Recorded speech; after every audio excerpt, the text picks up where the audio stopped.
Hello and welcome to the Clothesline Times, this here Pantaloon Saloon's news and reviews production every month. This one is for August 2024. I'm going to talk you through a few of the submissions to our monthly Idea Battle Royale, where the best submitted idea from you folks who support me on Patreon will win and become a video I make on one of my other channels. I'll also talk about a few reviews of my own work. This is something I let people do on Discord, and some of them I think the review is really interesting. They added something to a stream or a video that I did, and I have other responses too. Like, I think there's more to say, so we'll do those discussions. I thought they were interesting. And I'll give you some of my own reviews, just some words about some games I played in the past, month, or this is the first one of these, so in the few months. Glad to have you aboard, as always. I hope you enjoy it. Again, this is something I'm doing kind of new, so it's okay if there's things you'd like to see added or different. And as always, I have timestamps for this kind of video in the description, so you can jump to whichever part of the show you're interested in. Let's start with my reviews, and I want to talk about Luftrausers, Nier Automata, and Rabbit Steel for this section. Let's talk about Luftrausers first. This is a game that I'm playing for part of a project I'm working on about tiny build systems, about games that have a very minimal number of options for the player, but that still feels like a build system. It is a very functional opportunity cost. In Luftrauser's case, you play as a little ship launched from a submarine, I suppose, and you kill as many enemy fighters and boats and submarines and battleships and blimps or whatever as you can before getting destroyed, and then you boot up and get out there again. This game has this structure where to complete challenges and unlock new things, you have to perform feats, I guess you might say, with certain parts of a ship, and that's where this build system comes in. A core part of the game is that you unlock different, like guns, ship bodies, and propulsion styles systems. And they each have their own perks. So for example, you might have a gun that's just a ba-ba-ba-ba-ba-ba. You might have one that's a shotgun. You might have one that's a cannon that you charge up and shoot. You might have homing missiles, things like that. The bodies, you'll get things like when you die, you explode in a huge area, or you don't take damage from ramming enemies, so you could ram into other ships and you don't get hurt, but they do. Things like that. And the propellers, there's one that shoots bullets behind you as you move. They might be different speeds or give you different handling. There's one that lets you, I think this is a propeller, that lets you be underwater for some time without getting damaged. So you can kind of stay under the water and keep peeking out. That's pretty interesting. And you can mix and match these parts however you like.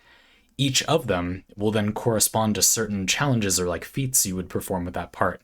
Like the body that self-destructs, you might get a challenge that says, kill 20 enemies while dead, or something like that. Have your death result in like 20 or more enemies dying. Get a lot of enemies on the screen, die, and have your self-destruct body blow them all up.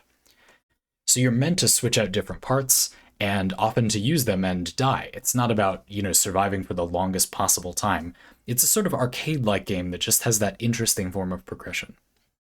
As I was saying, I played this game as part of a little video I'm trying to do about tiny build systems, when games are giving you very minimal pieces to make a playstyle, but you are very clearly intended to make a playstyle. The purpose and the structure is the same as any other build system. It's just very, very, very small, and often that means it's kind of contextualized differently as well. Like what you're doing with that build is repeatedly dying, I guess. Another thing that's noteworthy to me about Luftrausers is how its structure means you essentially need to switch parts.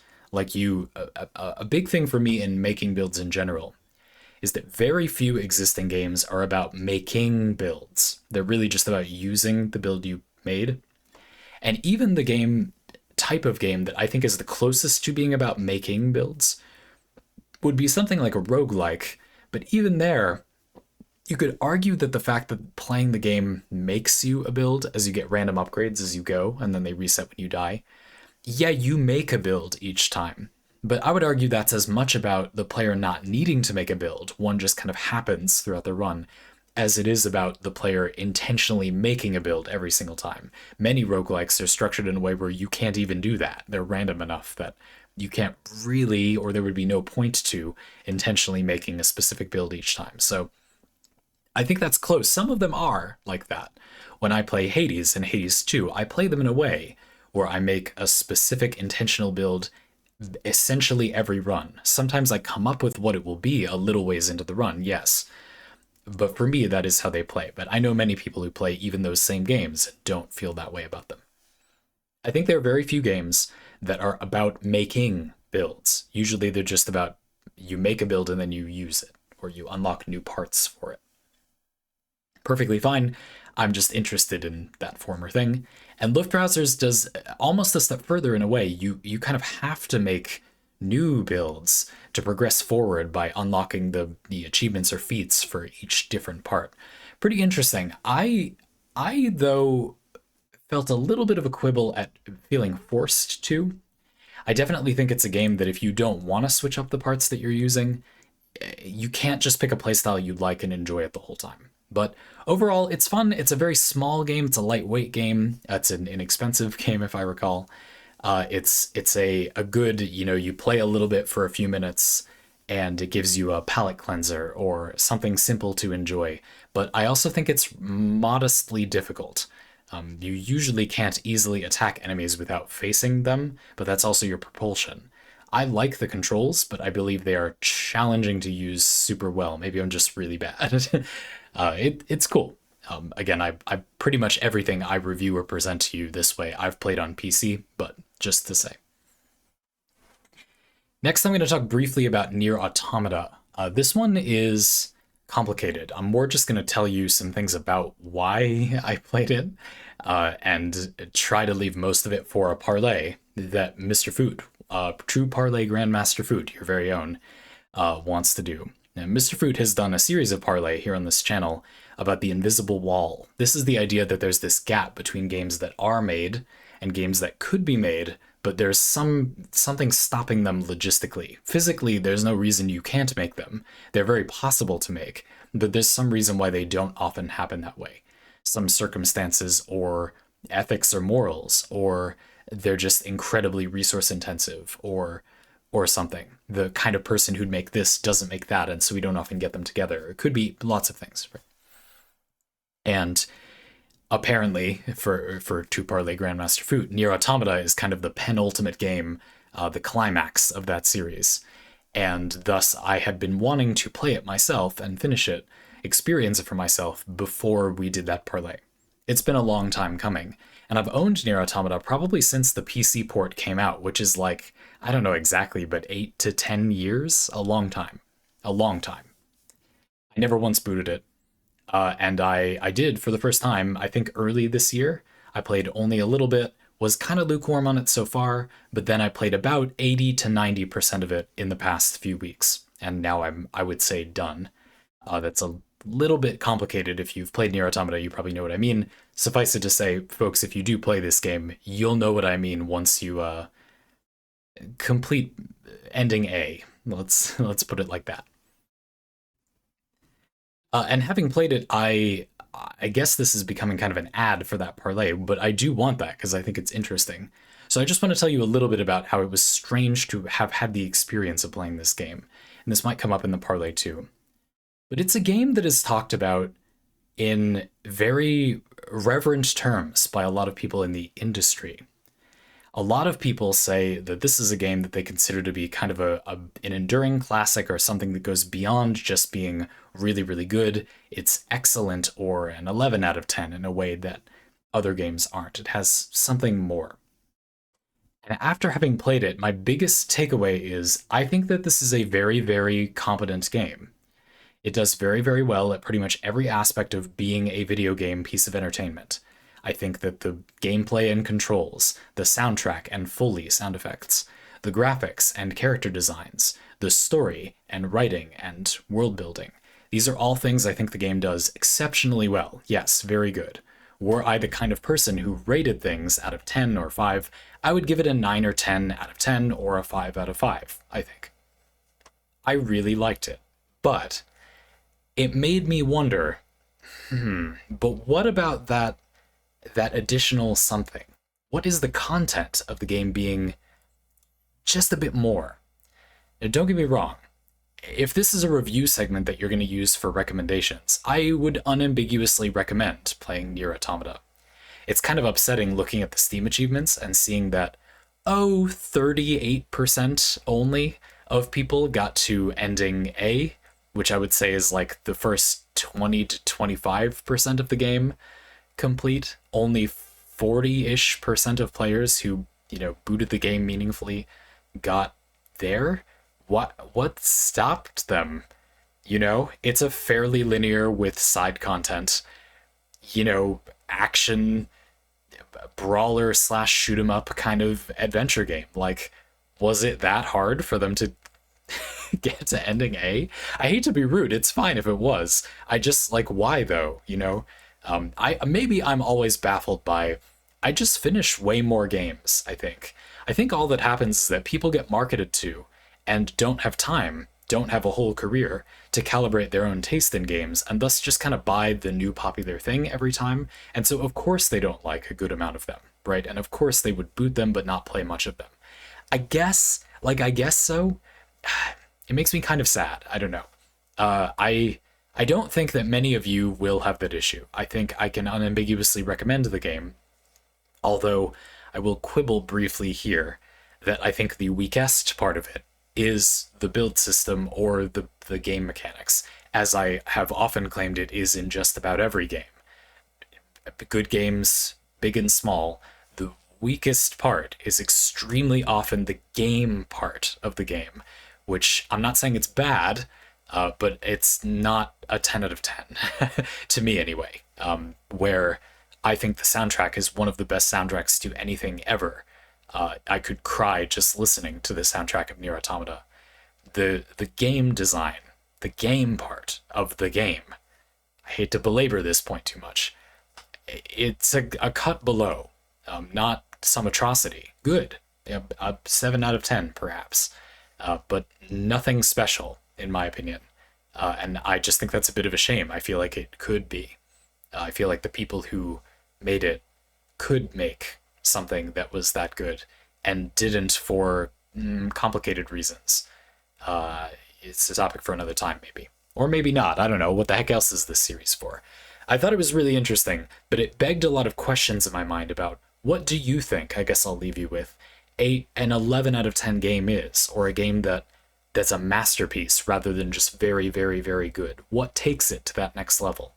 Breaking it down, it's like, well, the game does everything right, and then there's that special something that makes it unique. Well, if it just does everything right, but that's just like it, very good but par for the course, and then the thing that sets it apart is this unique quality. Well, if it's good, why is it unique if there's been some time since it came out? For many games, I think the answer is, well, it isn't anymore. You think, oh, when I asked my mom this question, she said, I think Myst would be an example. And I said, yeah, but I think a lot of the reasons you're saying you feel that way are things that were unique about that game, but aren't anymore. So what do we say? Was it a masterpiece then, but not now? You indeed wouldn't feel that way if you played it now. So what happened to that feeling? You know what I mean? And to me, I kind of hate that. Like, I want there to be something more, or something more to the content of a game being really enduring and amazing. And I feel like I've played games that I feel this way about, but I don't want to talk to you about them right now because I'm in a moment of changing my mind about this subject generally. Just suffice to say, in Nier Automata, this will be an interesting topic in Mr. Foot's parlay, because I think the answer to, well, if the unique things are so unique and good, why are they still unique? There actually is a reason in Nier Automata. Like, you kind of can't as easily do that again. That is kind of what the invisible wall concept is about. And so you'll have to see that parlay. Not to tease you too much, I don't know what Mr. Fruit's gonna say in it. So, we'll see. It'll be fun to talk about that. Kind of a more unconventional review, but something I think you'll like. I think it's a pretty balanced game, though. If you want something very specific and focused, rather than being kind of good at all the cylinders of game design, that's not a bad thing. I'm just saying, if you wanted a kind of localized and very tight experience, I don't think this is that. I think this is, you want to go on an adventure. That's good. If you want to, buy it. Go play it right now. But if you don't, no. Pick something smaller in scope. And you all know how much I like things that are smaller in scope, which brings us to Rabbit and Steel. This is inspired by tab targeting, World of Warcraft, Final Fantasy XIV raiding encounters, where you've got a boss covering the battlefield in attacks you have to avoid as you kind of stance dance in and out of them while trying to maintain your damage per second output so the boss doesn't enrage and kill everybody by killing it in a certain amount of time. Then between fights, you get loot, which you can leverage with synergy with your abilities to increase your damage output and thus kill even bigger bosses. When you play World of Warcraft, the process of experiencing that gameplay loop takes, this is no exaggeration, having played it myself at launch 20 years ago, to have that experience, no exaggeration, takes actual years of most people's lives. That's just impossible for most people to ever experience. And Rabbitt and Steel has put that in 10 minutes, 5 seconds. I gasped. I audibly said, oh, when I booted the game, picked a class, I guess, I thought, whoever, whatever, and saw that the global cooldown thing was in effect, and I have to hold down my primary to do good damage, and then I might swap to my secondary, and then hit my special when it's up, and then I've got a defensive ability if I need to dodge something. And the raid bosses just started coming. It's just a roguelike where you pick a class, like in a tab-targeting MMORPG, and do a boss rush, and get loot after some of the bosses, and try to keep your damage up high enough, and hopefully you win. And that's it. Masterpiece, like 10 out of 10, beautiful. It's a much more limited game in scope. This is why I said, Nier Automata, you want to go on an adventure, okay. Luftrausers and Rabbitt and Steel are more typical of the type of game design that I'm not saying is the only good thing, I'm just kind of trying to overcompensate for people. I think people way underuse these smaller but more focused experiences. And I think if you want what Rabbitt and Steel is trying to do, you gotta start playing that. Oh boy, it's so nice. Another cool thing that Rabbitt and Steel does is if you play solo, the bosses add bullet hell type attacks for you to avoid, because if you play co-op, which I would highly recommend you do with up to 4 people, the boss often has mechanics that require you to coordinate your movement, not just telegraphs on the battlefield you have to avoid, but 2 players get connected by a chain and it says stay apart from each other while avoiding the other attacks. Or a player will have a ring of projectiles that are going to come out of them, so you have to group around them quickly or else get hit or have to dodge manually. Stuff like that. It's cool. It requires, in my mind, just the right amount of coordination, where it's not insane for a pickup game that you don't play the game that you're playing in for years before you do the rating. The difficulty ramp up is obviously very high compared to World of Warcraft, which is trivial for 500 hours, but then eventually gets extremely difficult. At least that was my experience. So of course, it's going to start being a bit harder, but I think they've carefully tuned the difficulty to be not insane, but still stimulating. And there are robust difficulty options as well. It's pretty cool. The way it does build making is also kind of neat, and I do want to briefly talk about that before we move on. So in Rabbitt and Steel, when you get item drops, you'll kill a boss or whatever, and the boss will drop a chest that has 5 items in it.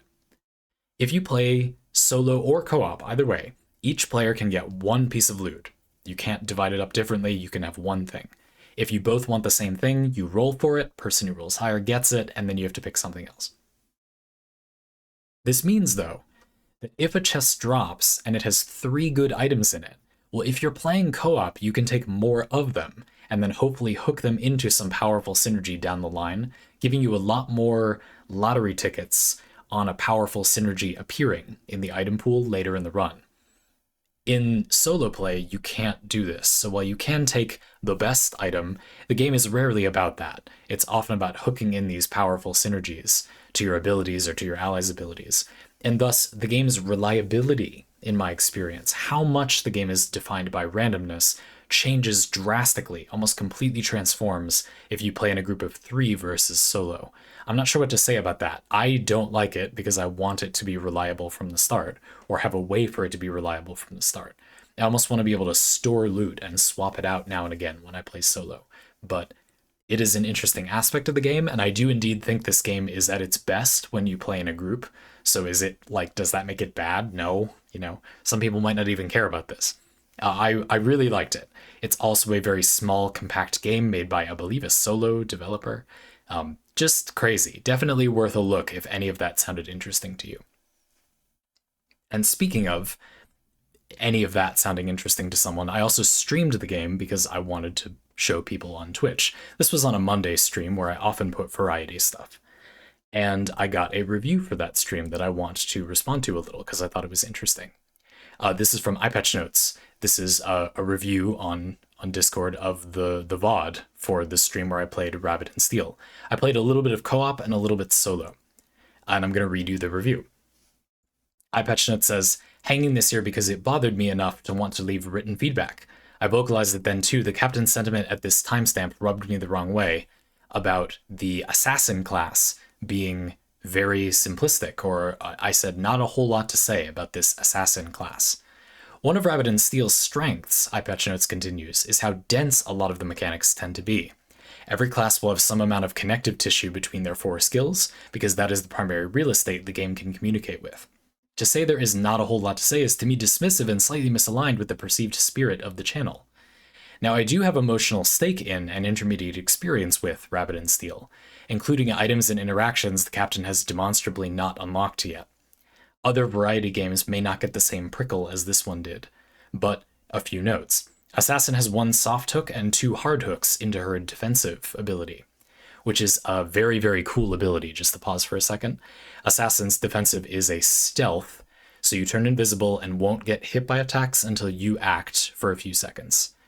You also gain a big burst of movement speed, and your next attack does additional damage. Now, Assassin also has a backstab ability. So what you can do is hit the defensive and kind of swoop around to the back of the boss and backstab them with the bonus damage. For a game format where you're just side-scrolling on a screen, it's not a 3D environment, they really effectively evoked the feeling of, lunging behind the enemy's back and backstabbing them. Ooh, that's such a sexy piece of design. It's so simple, but it's so nice. Very, very good. I really, really admire the designers' restraint but intuition with making something feel like an assassin while fitting in the mechanics of this game in general. If you can't tell, my response is absolutely to this piece of criticism. Yeah, I didn't actually mean it that way. I completely agree that the assassin class is awesome and really interesting. I said not a whole lot to say and meant to mean not a whole lot negative to say, but I just didn't include that. I essentially just misspoke. As you say, it's not the spirit of the channel. My whole thing is I'll explain the living hell out of anything like this. But I'm still very happy you included this, because I can respond to it.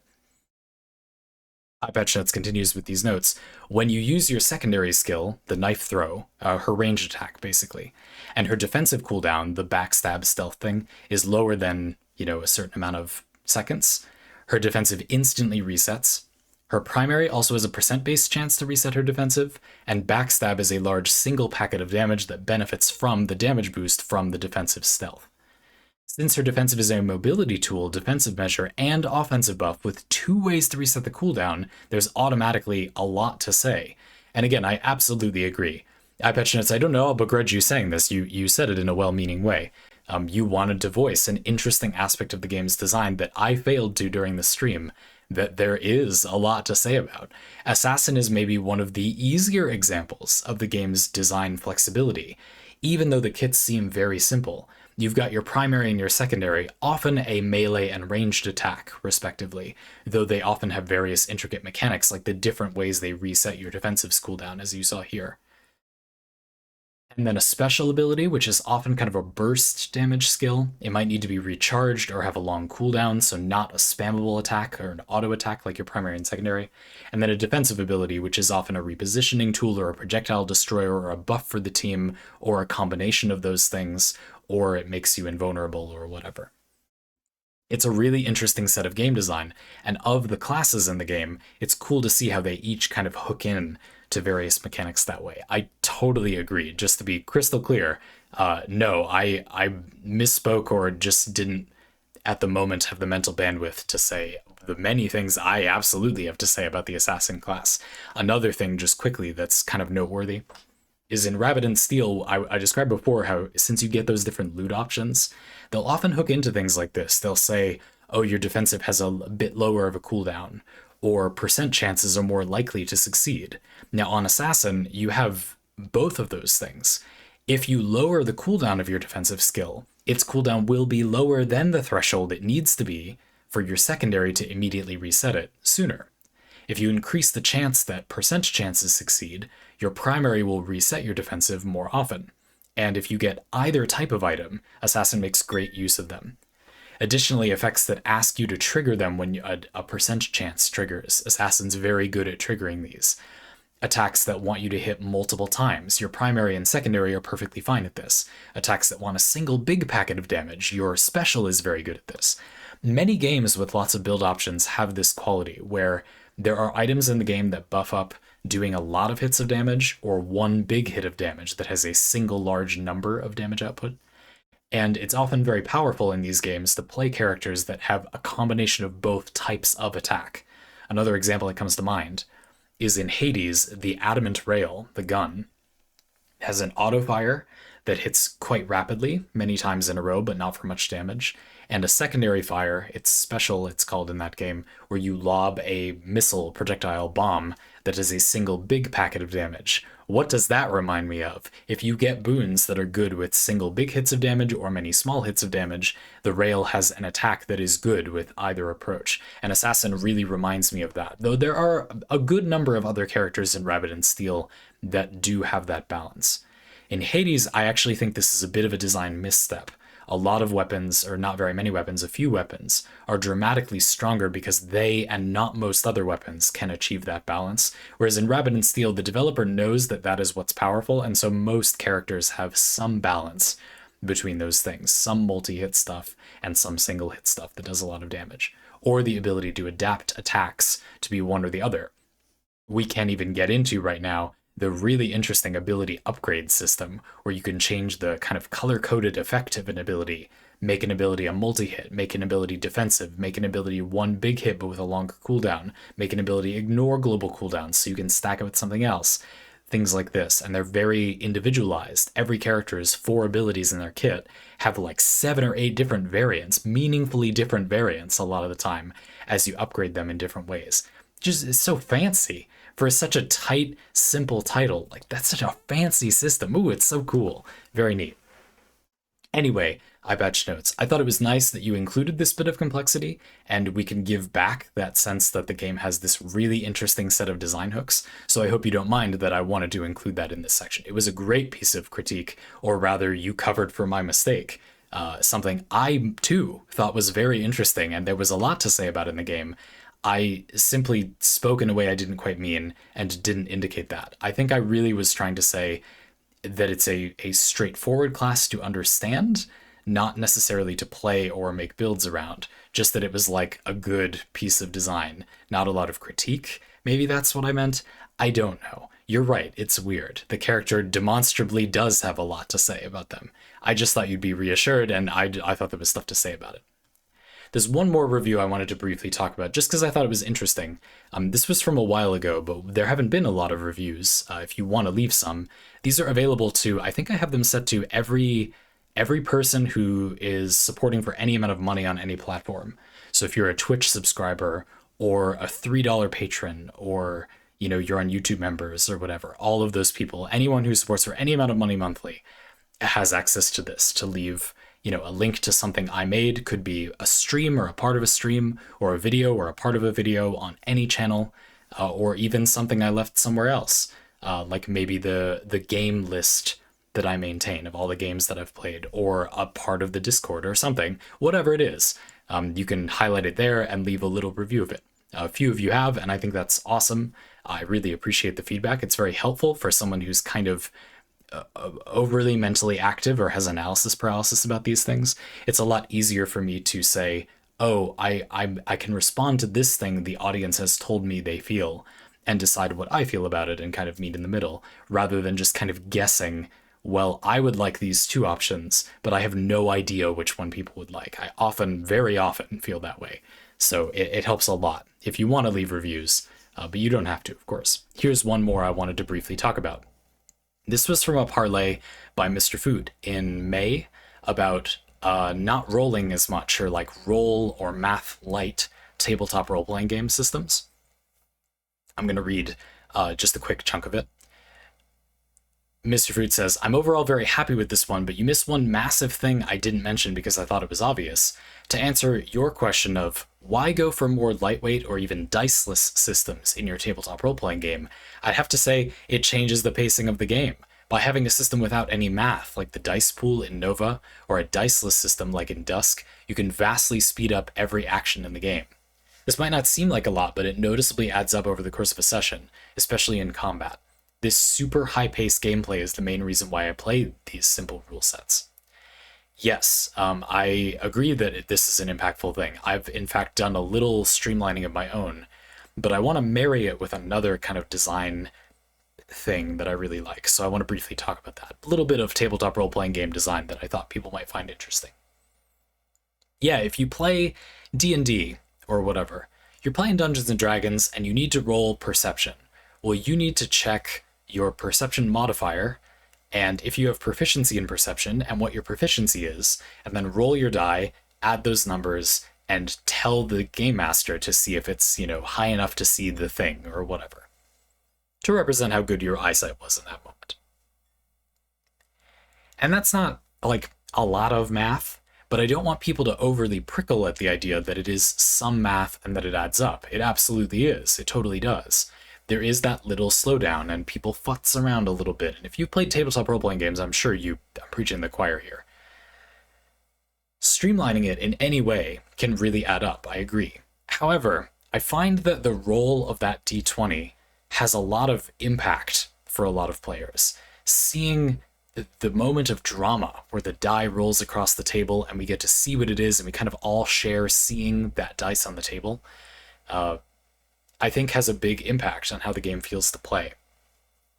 It creates a sort of kinesthetic tension for players, not necessarily their characters, but often leads to role-playing moments too, where you think, can I just barely see the enemy out there? Or it feels like there's something creepy going on because I was asked for a perception check, or it's dark or whatever, and I roll as a way to kind of enact that drama. I really have a lot of faith in the game design aesthetic of the roll. Obviously, it's not insane to get rid of. You could get other design benefits, but it's something I really like. Nevertheless, I looked at this parlay, and indeed also just other systems. Cairn RPG, C-A-I-R-N RPG, is a game that I took some inspiration from. And I wanted to streamline basically 5th edition D&D in a similar way. And so here's what I did. Rather than you rolling, you've got your wisdom score, maybe 16, and then a modifier from that, which is for every 2 above 10, you get +1. So your wisdom score of 16 means you get +3. And then you add that when you roll a d20 for perception, because that's a wisdom skill. And then if you have proficiency in perception, you're especially good at perception in some way, you also add your proficiency bonus, which is between 2 and 6 based on what level you blah, blah, blah, blah, blah.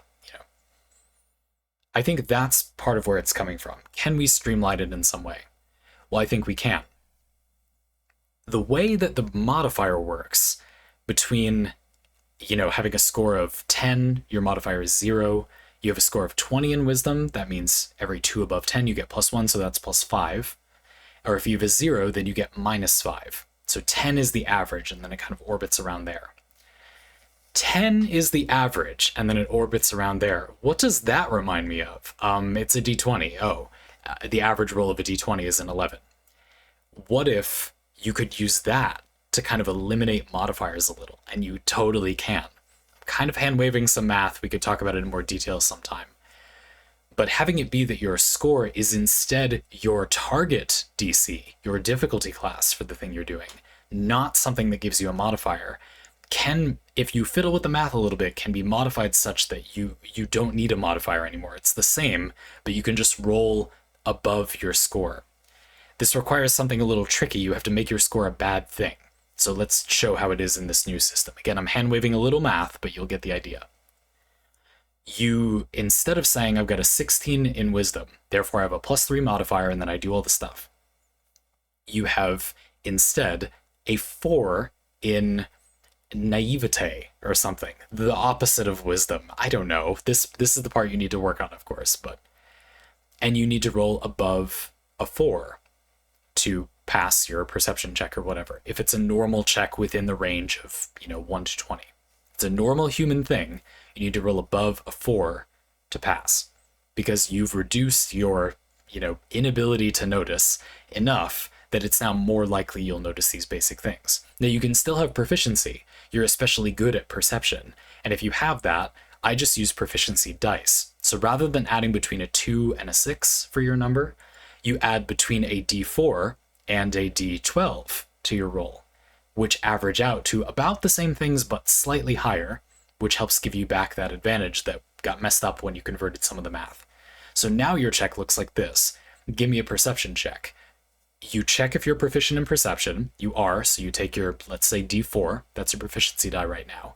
And you'd have that right next to you on your gameplay thing. You're using it all the time. Grab your d20 and your d4, roll them, add those up, and is that higher than your wisdom or your naivete score, your wisdom inverted score? And if it is, then you see it.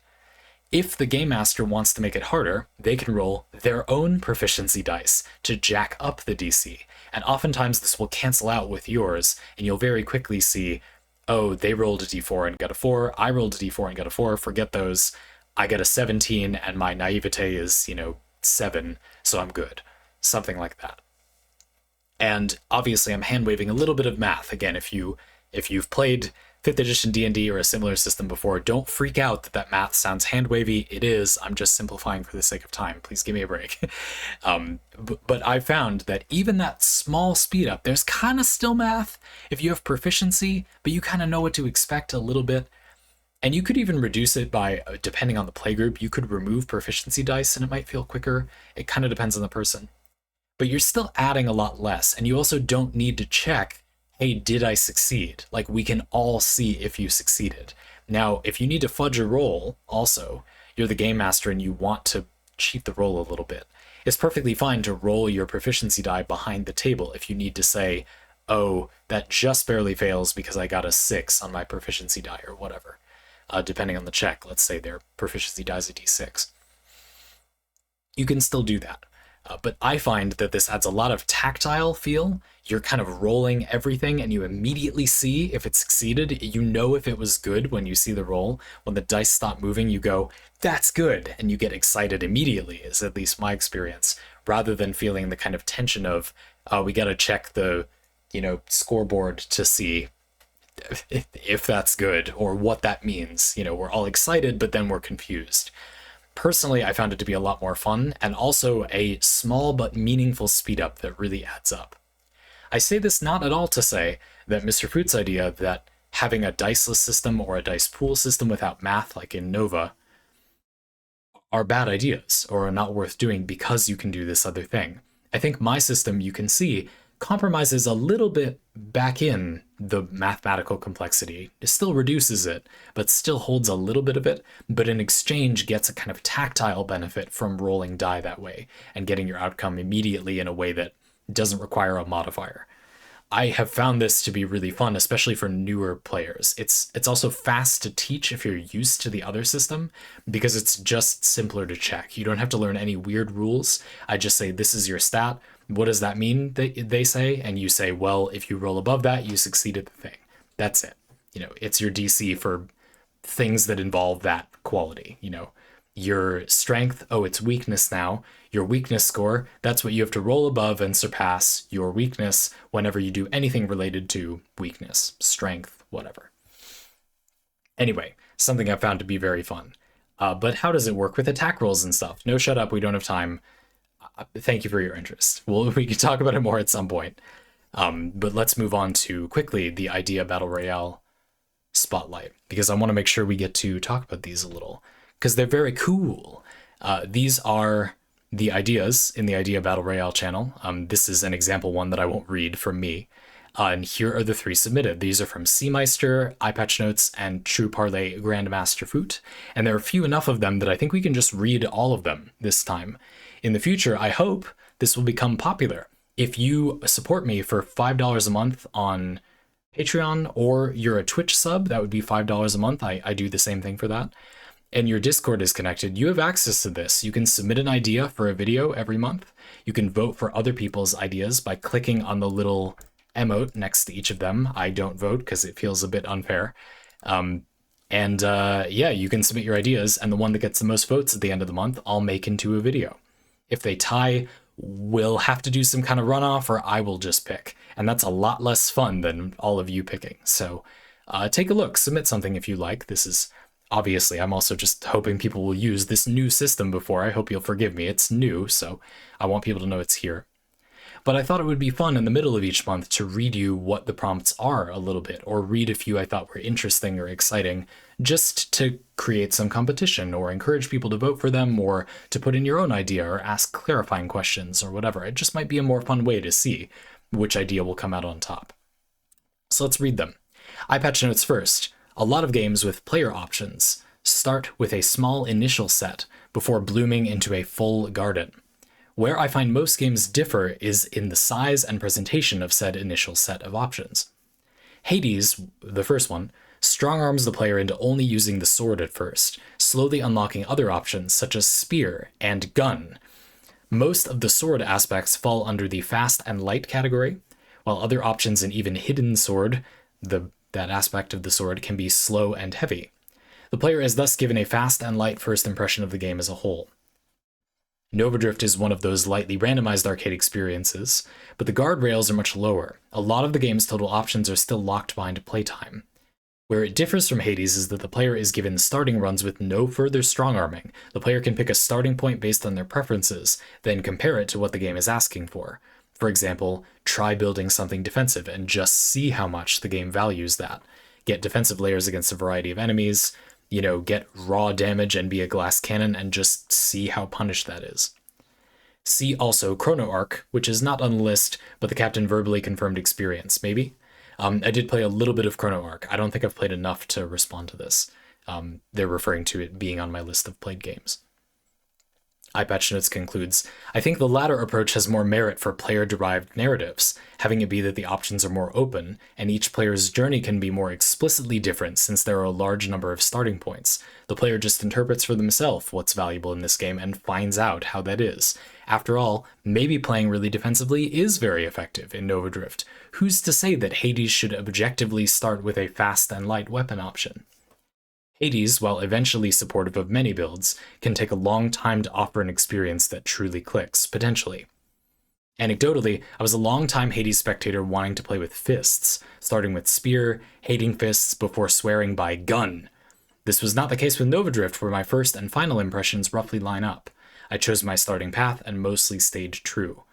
It's interesting too, because it's kind of a trade-off, isn't it? Like, to some extent, it might be that in Nova Drift that backfired, and you would have found some weirder option you would have liked better, but in exchange you got to play something you probably liked more right away, and so it's a trade-off. Very cool.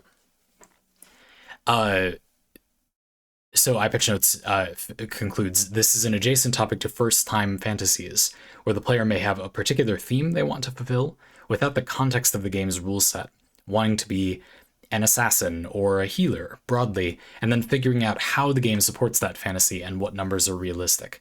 Dungeons & Dragons 5th edition paints rogue sneak attacks to be on a scale of d6 die, where enemy HP may be closer to d8s or d10s. It might not always be one-hit kill territory, but blowing away half of a target's HP is considered reasonable in context. Right, and this idea that the player has to figure out how to translate the fantasy they had into gameplay, combined with what fantasy the game presents to the player first, is a really interesting idea for a video. If you're going to give the player a lot of build options to customize their playstyle, how do you start them? What do you show them at first? And what are the benefits and detriments of each approach? Sounds like a cool video idea to me. Yeah. Something I think is interesting about reading these is to see to what extent it's an idea I would have come up with on my own as well. Like, does it sound like something I would come up with?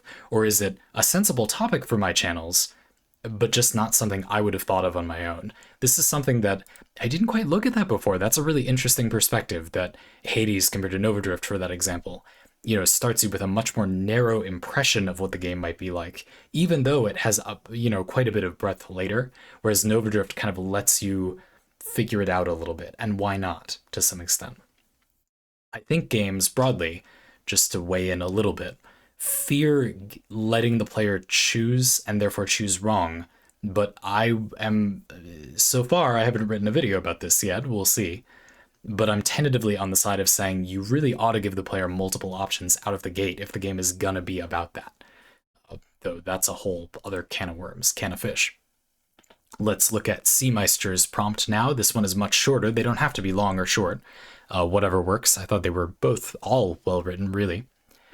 How little can a build or a part of a build make a difference while still making you feel like you made a choice? Not just how small can the decision be, but how small can a decision get without players no longer caring about it? Any games that seem to do this? Also, if so, why? I don't have a specific goal in mind, or I don't know what it would do to figure this out, but it would be interesting to see what it tells us about what makes choices matter to people. And again, if there's a game already doing this, why? Right, like making choices very, very small. Why do you make those choices? The example that comes to mind would be something like Path of Exile.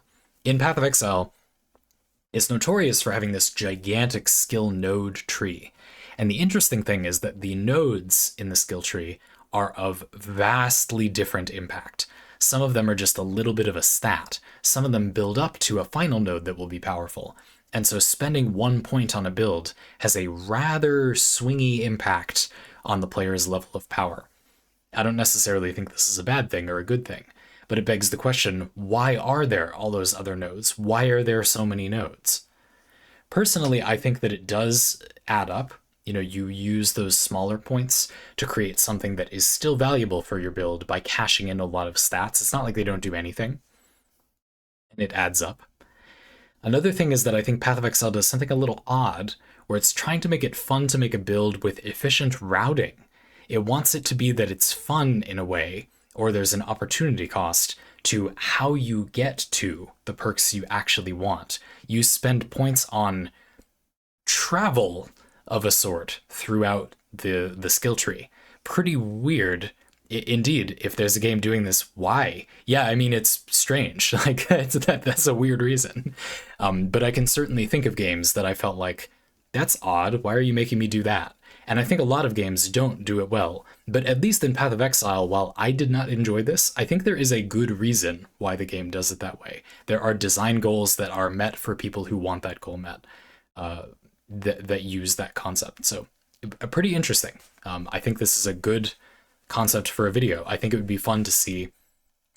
You could either word it as something like how you build a build system that, gives a player a certain kind of experience, or you could just compare build systems that have nodes that it's not entirely clear why that's there, or the game offers you a very, very small stat increase, but why? It's just too small to make any real difference. So why does the game even let you do that?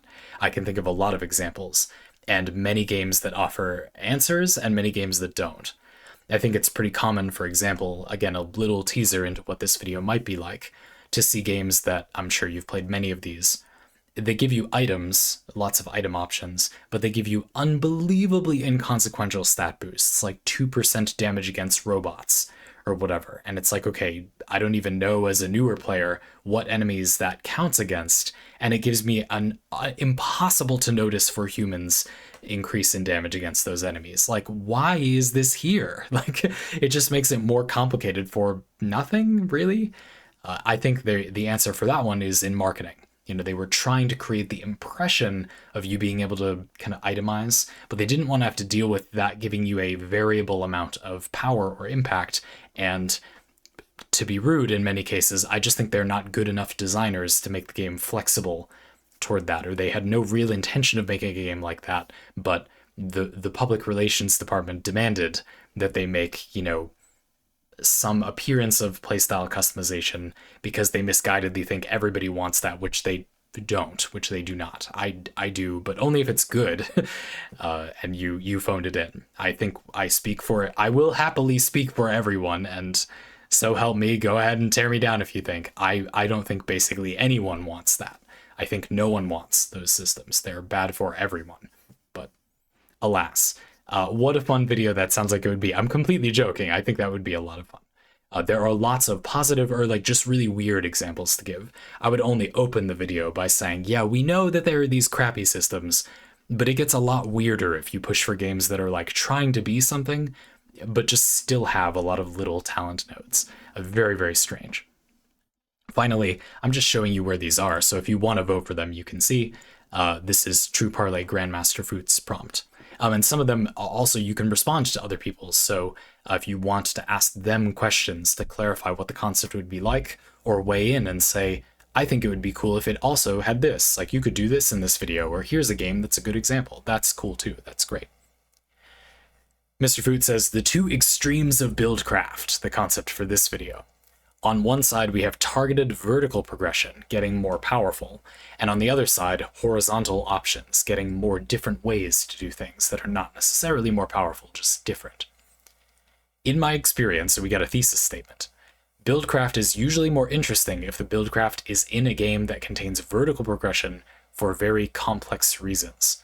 Is it that you think buildcraft is more interesting if it's vertical, and you think that for very complex reasons, or you think the buildcraft is more interesting if it's vertical in a very complex way? Not entirely clear. Both sound interesting to me. There's a bit of a clarification where iPatch Notes and Mr. Fruit also briefly talked about the idea that like a lot of games, vertical and horizontal progression would be a little reductive, or people have in mind, well, I kind of know what those things mean, but yeah, exactly where are we going with this? So I would agree, Mr. Fruit. I would want a clarifying question for this one would be, I would want some examples. This is why, also, if you are using this channel and if you're on the Discord in general, you can go to the Post Rules and Guidelines, or here, this Toolshed of Links channel, but you can go to this Post Rules and Guidelines, and at the top I have a spreadsheet linked that is just a list of lots of games I've played. I try to avoid putting games on there that I have absolutely nothing to say about too, and a lot of them it's from me, so a lot of them I'm looking for games that have really meaningful build systems too, or that I at least have something to say about the build systems. And you can check there and hopefully find an example that we've mutually played. A lot of the recommendations for games, after all, have been from all of you, and they've often been really, really good recommendations because you spend so much time, 52 minutes, listening to me waffle about game design. Waffle, waffle, waffle. And therefore, hopefully, by now, you should have quite a library of options for something that we've both played, and therefore you can use specific examples pretty freely, like I would. If I'd come up with that concept, I would think, how do I want to talk about vertical and horizontal progression? Here's the games I've played, I'll use them, and this spreadsheet lets you employ that as well. To imagine, I'm gonna put games in the video, you could try to talk about what games it would be. You can see how iPatch Notes did that by saying, Hades and Nova Drift, I know you've played, and then Chrono Arc, I think I heard you say you played a little bit too. Like, I could talk about those games in the video, you know for sure. You can always just ask me, of course, and I know Mr. Fruit knows plenty of these things. It's not a criticism of your submission. I could think for myself about what examples I had in mind. That's fine, you don't have to give examples, but just that you can look for them if you want to. If you have an idea and you think, but I can't think of a place that applies other than Nier Automata, well, you can look at the list and see, well, I've played that, so that's fine. You know, make the video about Nier Automata, whatever. That's fine. I might add other games to it, but at the very least, you know, you can come from there and I'll know what you mean. Or not, or whatever. Anyway, I hope this was fun. I think these are good prompts. I kind of feel bad that only one of them will directly be made anyway. They're interesting ideas. I mean, I have way too many video ideas. Part of the reason I wanted to do this perk is, well, it's something a lot of people can participate in. I can offer it at the $5 tier, and a lot of you watching are Twitch subscribers, so you have it for free. You just have this. One of the reasons I did these is because I want to make sure you know you get this. You can do it if you want to. Submit an idea, see how you fare. Vote for other people's.